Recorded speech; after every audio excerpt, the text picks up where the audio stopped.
Screen पर लिखे हुए हैं, ठीक है, वो सब पेपर में आए हुए हैं। आप कभी भी देखिएगा, कोई भी पेपर उठाइएगा एसएससी के देख लीजिएगा, और यहाँ पर लो लेवल MTS और CHSL के, तो वहाँ पर हम लोगों ने देखा है कि ये क्वेश्चन जो है ये आए हुए हैं, ठीक। जितनी भी मीनिंग लिखी हुई ना ये सब आई हुई हैं, मैंने अपने घर से नहीं दिया है, ठीक है, ये सब मैं अनसॉल्व पेपर से ही आपको सॉल्व करा रहा हूँ, ठीक है।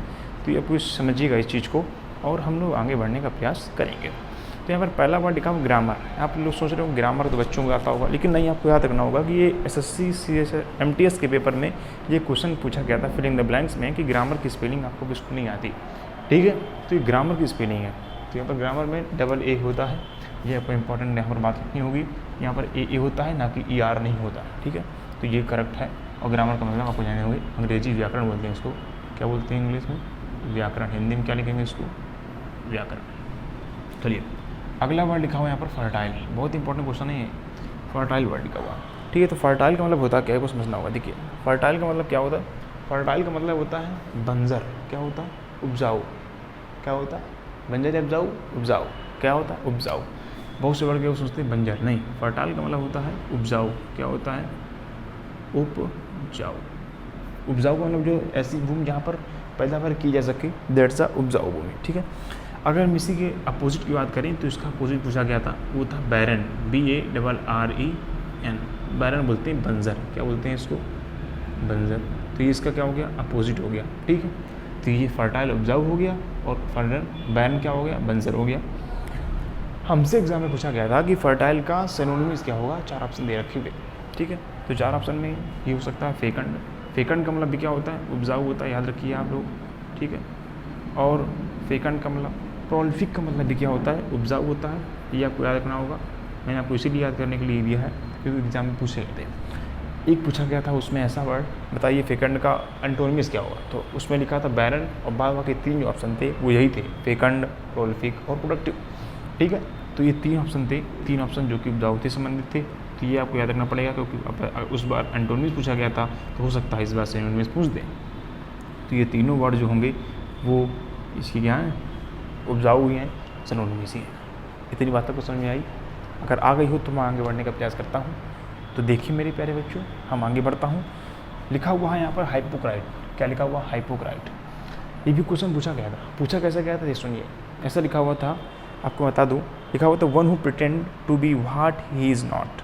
क्या होता है? मैंने लिखा हुआ था यहाँ पर, आइडियम्स पूछा गया था कि one who pretend what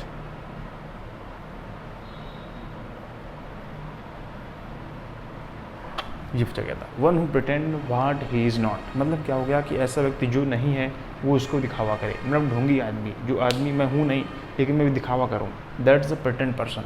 that is a pretend करने वाला, और दैट इज़ अ प्रिटेंड का ही वर्ड एक होता है हाइपोक्राइट। हाइपोक्राइट का क्या होता है? ढोंगी। क्या होता है? इसको लिख सकते हैं हम लोग, ढोंगी। क्या लिखेंगे? ढोंगी, ठीक है। तो ये आइटम से पूछा गया था। मैंने लिखा VIP पॉइंट्स, ना कि वोकैब्स। VIP पॉइंट्स हैं, VIP पॉइंट्स में कुछ भी हो सकता है, ठीक है। अगला वर्ड लिखा हुआ एक्रोबैट। क्या लिखा हुआ है? एक्रोबैट। बहुत ही इंपॉर्टेंट वर्ड है, आप देख लीजिए। एक्रोबैट, एक्यूट, ब्लंट और सेन, ठीक है। तो एक्रोबैट का मतलब होता क्या है, देख लिए। एक्रोबैट, अब देखो यहाँ बैट का मतलब बैट हो गया, बैट का मतलब चमगादड़ भी होता है, ठीक है। एक्रॉस बैट, अब चमगादड़ में क्या करता है? इधर कहीं इधर कहीं इधर, याद करने तरीका मैं बता रहा हूँ आपको। तो बैट मतलब चमगादड़ हो गया, और एक्रो मतलब एक्रॉस, एक्रॉस कहीं इधर कहीं इधर कहीं इधर कहीं इधर। तो एक्रोबैट का मतलब हो गया है जो कलाबाजी करे, क्या है? कलाबाजी दिखाने में। चमगादड़ क्या करता है? इधर घूमता है, कलाबाजी दिखाता है। इसका एक्रोबैट का मतलब होता है कलाबाज, कलाबाज या कलाबाजी दिखाने वाला, ठीक है। कलाबाजी कह सकते हो या कलाबाजी दिखाने वाला, दैट इज एक्रोबैट, ठीक है। याद रखिएगा, बैट का चमगादड़, क्रॉस इधर उधर घूम रहा है, तो इंपॉर्टेंट वर्ड है, ये क्वेश्चन पूछा गया था। अगले का एक्यूट। एक्यूट का मतलब क्या होता है? एक्यूट एंगल सुना होगा। एक्यूट का मतलब होता है तीव्र बुद्धि का। क्या होता है? क्यूट, बिल्कुल sharp minded person. Cute person है, नहीं कि वो क्यूट पर्सन है, that is sharp minded person, तीव्र बुद्धि वाला। तीव्र बुद्धि का होता है, दैट इज एक्यूट बोलते हैं इसको। इसको हमने पहले ही भूखा है, उसमें एक हमने और वर्ड बताया होगा इसका। एक वर्ड होता है आपका सैगेशियस। सैगेशियस, सैगेशियस का मतलब क्या होता है? तीव्र बुद्धि वाला, ठीक है। सैगेशियस मतलब क्या होता है? तीव्र बुद्धि वाला। इसका अपोजिट पूछा गया था क्वेश्चन में, तो उसका अपोजिट क्या हो जाएगा? ब्लंट। क्या होगा? मंद बुद्धि। मंद बुद्धि, ब्लंट का मतलब क्या होता है, मंद बुद्धि या मोटी बुद्धि का, दैट इज अ कुंद कह सकते हो उसको, क्या कह सकते हो, कुंद कह सकते हो, that is a blunt person. ठीक है, बात समझ आई आपको, ठीक है। अगला देखिए, तो अब इतनी बात, अब आया सेन, एक बड़ा और समझिए, सेन, सेन का मतलब क्या होता है, देखो सेन का मतलब होता है क्या, ये बात समझिए, सेन का मतलब होता है रिस्पॉन्सिबल पर्सन। कैसा होता है, रिस्पॉन्सिबल पर्सन, जो सेंसिबल पर्सन होता है, दैट इज सेन। सेन का मतलब होता है जो उत्तरदायी पर्सन होता है, जो अपनी भावनाओं को समझे, हर चीज़ को समझते चले कि नहीं क्या गलत है क्या सही है, और क्या करना चाहिए क्या नहीं करना चाहिए। तो ऐसे व्यक्ति को बोलते हैं सेन पर्सन। रिस्पॉन्सिबल, जिसके अंदर रिस्पॉन्सिबिलिटी होता है, दैट इज रिस्पॉन्सिबल होता है, तो हम बोल सकते हैं रिस्पॉन्सिबल, रिस्पॉन्सिबल, ठीक है। रिस्पॉन्सिबल जो पर्सन होता है दैट इज सेन पर्सन कहलाता है। ठीक है, अगला वर्ड हम लोग यहाँ पर इतना बात समझ आई। इसी को बोल सकते हैं हम लोग सेंसिबल, क्या बोल सकते हैं, सेंसिबल, सेंसिबल भी बोल सकते हैं, जो समझदार होता है, दैट इज अ सेन। पहले वर्ड इसको बोला करते थे हम लोग हेल्दी, क्या बोलते थे पहले, इसको अर्थ हुआ करता था हेल्दी, कहीं कहीं इसका अर्थ हेल्दी भी चला जाता है। अगर हेल्दी चला जाएगा तो हमने आपको वर्ड बताया होगा सेलुब्रियस, सेलुब्रियस, सेलुब्रियस। अगर आपने पहला वर्ड मैंने पहला देखा होगा, अगर पहला पार्ट देखा होगा अगर, तो वहाँ पर सेलुब्रियस भी लिखा हुआ था, उसका मतलब हेल्दी होता है, और हेल्दी सेन भी होता है। इसका दूसरा वर्ड ये हो गया, एक अपवांतिक भी होता है, रिस्पॉन्सिबल और सेंसिबल, तार्किक person that is Sen. Blunt का मतलब मंद बुद्धि वाला, एक्यूट का मतलब तीव्र बुद्धि वाला।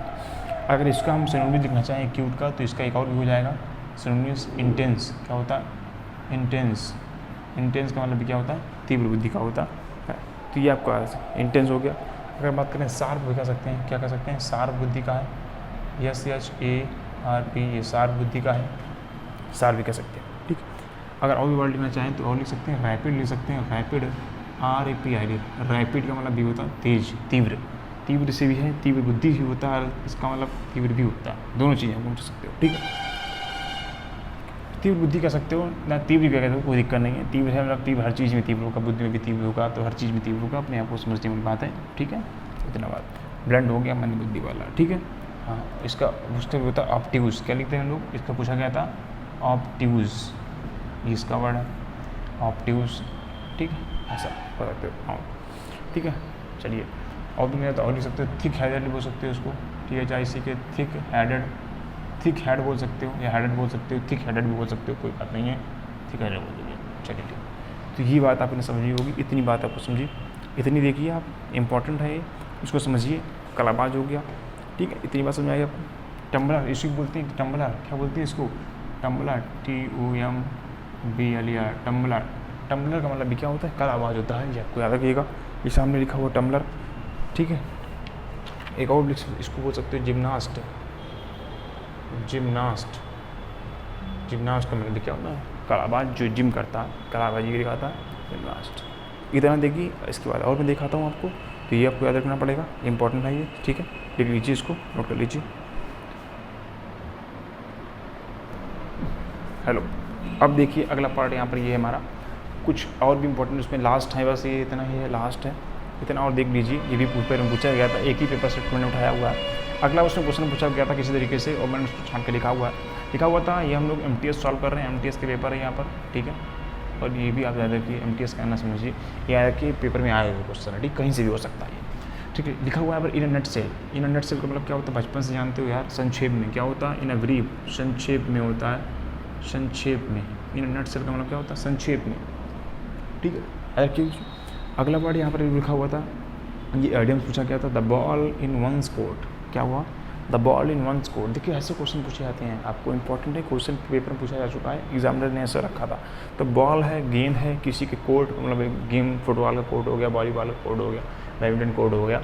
तो अगर बॉल कोर्ट के अंदर ही, इसका मतलब क्या है, इसका मतलब क्या है कि तुम किसी भी चीज़ के लिए उत्तरदायी हो। अगर तुम्हारे कोर्ट में, अगर तुम्हारे बैडमिंटन कोर्ट में कोई चीज़ आ रही है, तो इसका तुम वहाँ पर हो, इसका मतलब ये हुआ कि आप जो है उसकी चीज़ की रिस्पॉन्सिबल हो। कोई भी चीज़ होगी वहाँ पर, कोई दुर्घटना हो जाए, कुछ भी हो जाए, तो आप उस चीज़ की जो है, आप इस चीज़ को समझोगे, आप ही चीज़ को झेलोगे। ठीक है, तो कोर्ट का मतलब क्या हो गया, हमारी कोर्ट में कोई चीज़ है, हमारे घर में कोई चीज़ है, तो इसका मतलब ये हो गया कि हम उस चीज़ के लिए उत्तरदायी हैं। Responsible for the further action, इसका मतलब होता है, क्या होता है, टू रिस्पॉन्सिबल, क्या होता है इसका मतलब, समझ लीजिए आप, to responsible for the further action, कोई भी काम या फर्दर कर सकते हैं, फ्यूचर एक्शन, फ्यूचर ले सकते हैं, फ्यूचर एक्शन या फर्दर एक्शन भी हो सकते हो, फर्दर THUR फर्दर एक्शन, ठीक है, फर्दर एक्शन हो सकते हैं, फ्यूचर एक्शन हो सकते हैं, ठीक। तो इसी है फ्यूचर एक्शन, तो इसमें कोई भी भविष्य में कुछ भी काम होगा उसके लिए आप रिस्पॉन्सिबल हो जाओगे, इस चीज़ को आपको समझना होगा, ठीक है। अगला वर्ड यहाँ पर लिखा हुआ है, ये बात बहुत ही ध्यानपूर्वक समझ लीजिए इस चीज़ को, ठीक है। फ्यूचर एक्शन या फर्दर एक्शन, फ्यूचर फर्दर कुछ भी ले सकते हो, फर्दर ले लो, FURTHER फर्दर एक्शन, ठीक है। फर्दर लिख लो, मैंने सही लिखा था पहले भी, कोई गलत नहीं लिखा था, ठीक है। कुछ भी लिख सकते फ्यूचर या फ्यूचर एक्शन को, ठीक, दोनों बातें सही हैं। अगला वर्ड लिखा हुआ डॉर्मेटरी, डॉर्मेटरी एक भी वर्ड पूछा गया था, डॉर्मेटरी, डॉर्मेटरी का मीनिंग पूछा गया था, इसका मतलब होता है बेडरूम से, किससे मतलब होता है, बेडरूम से, बेडरूम का मतलब ये होता है डॉर्मेटरी, जहाँ पर आश्रम गृह, जहाँ सोने के विश्राम गृह होता है, दैट्स उसको जो वहाँ पर लोग सोते हैं अच्छी तरीके से, दैट्स अ बेड डॉर्मेटरी बोलते हैं, उसको क्या बोलते हैं, डॉर्मेटरी, ठीक है। अगला वर्ड लिखा हुआ है कि ये भी पूछा गया था, आइटम पूछा गया था, where are nuns live and lurk, where are nuns, nuns माने साधु होता है, क्या होता है, साधु होता है, यहाँ पर साधु जो होते हैं रहते हैं और काम करते हैं, उसको क्या बोलते हैं हम लोग, वो देखिए उसको बोलते हैं हम लोग क्या, उस चीज़ को समझिएगा, उसको बोलते हैं कॉन्वेंट, क्या बोलते हैं, कॉन्वेंट, कॉन्वेंट एक स्कूल हुआ करते थे पहले, तो यहाँ पर कॉन्वेंट होगा, कॉलेज होगा, ऑप्शन में होंगे, तो कॉन्वेंट, कॉन्वेंट का मतलब ये होता है धर्म संघ बोल सकते हैं कॉन्वेंट को, जहाँ पर धर्म की स्थापना होती है, यहाँ पर धर्म एक मत होता है, दैट इज अ कॉन्वेंट कहते हैं, उसका मतलब ये होता है, और इसका मतलब ये होता है we are nuns live and works, ठीक है। इतनी बात समझें, इसका मतलब ये होता है धर्म संघ, क्या होता है, धर्म संघ, मैंने बताया आपको, यहाँ पर धर्म की स्थापना के लिए लोग एकजुट होते हैं, कुछ साधु एकजुट होते हैं, दैट्स अ धर्म संघ बोलते हैं। अगला वर्ड लिखा हुआ है आपके सामने एबनॉर्मल, ये भी वर्ड पूछा गया था आपसे, एबनॉर्मल का मतलब क्या होता है, एबनॉर्मल का मतलब होता है जो नॉर्मल नहीं है, जो नॉर्मल ना हो, अब जो है नॉर्मल नहीं बचा, इसको ऐसा समझेंगे कि अब जो है कोई चीज़ नॉर्मल नहीं रही, वो कैसे हो गई, असाधारण हो गया, तो इसका वर्ड हो गया असाधारण, साधारण से बने, ठीक है।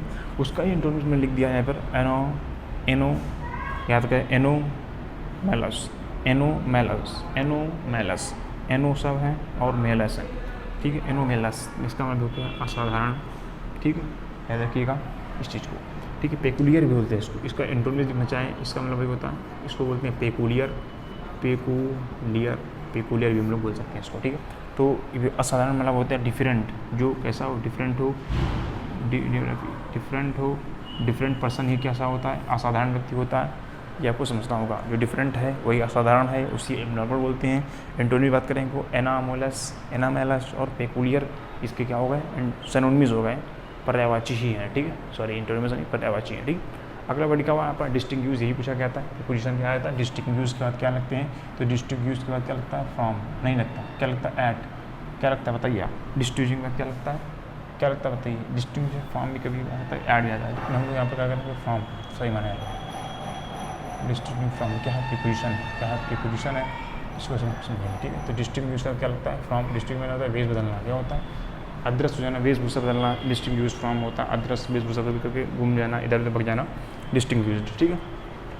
अगला लिखा हुआ आप समझिएगा, लिखा हुआ बेंड ओवर बैकवर्ड्स, क्या लिखा हुआ, बेंड ओवर बैकवर्ड्स, बेंड माने झुकना होता है, क्या होता है, झुकना होता है, और ओवर माने पर, और बैकवर्ड्स माने शब्दों पर, तो बैकवर्ड्स में शब्द जो बोले थे उन पर बैक आओ और झुक जाओ, अपने शब्दों पर झुक जाना, तो इसका मतलब क्या हुआ, जो मैंने कहा था उसको स्वीकार कर लिया, इसका मतलब जो मैंने क्राइम किया था उसको स्वीकार कर लिया गया, इसका मतलब ये हो गया कि बेंड ओवर पर्सन होता है टू कन्फेस द क्राइम,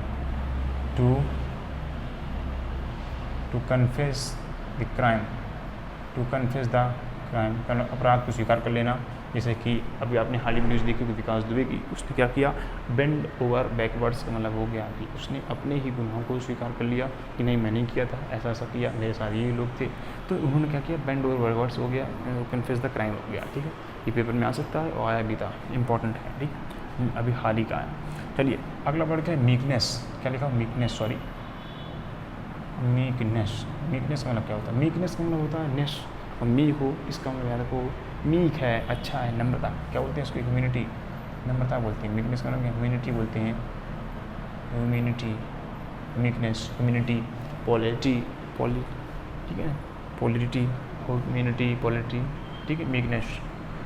अगला वर्ड क्या हुआ, वैलर, वैलर का मतलब बहादुर, कैसा होता है आदमी, बहादुर, वैलर का मतलब क्या होता है, बहादुर होता है, शूरता, वीरता पर्सन, बहादुर पर्सन जो होता है वैलर को लाता है, बहादुरी बोल सकते हो, ठीक है, वैलर।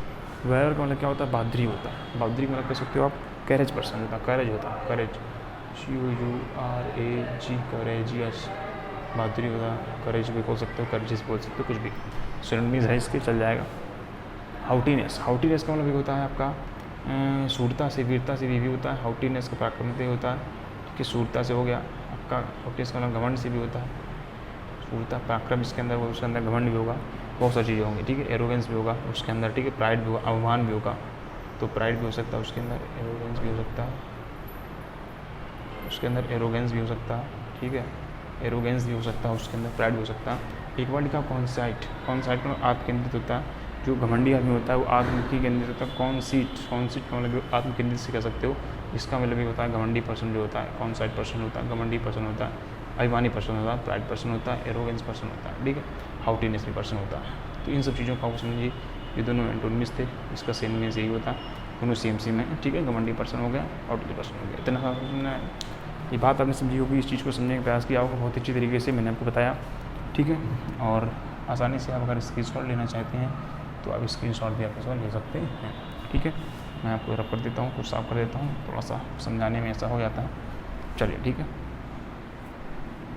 सेम है, ठीक है। तो इस तरह आपने देखा, और इस तरह मैंने आपको हल कर दिया अनसॉल्व पेपर जो पिछले पेपर में आया हुआ था, और बहुत ही इंपॉर्टेंट क्वेश्चन थे, मुझे बहुत अच्छे लगे, आपको भी अच्छे लगे होंगे। तब तक के लिए बाय बाय, टेक केयर।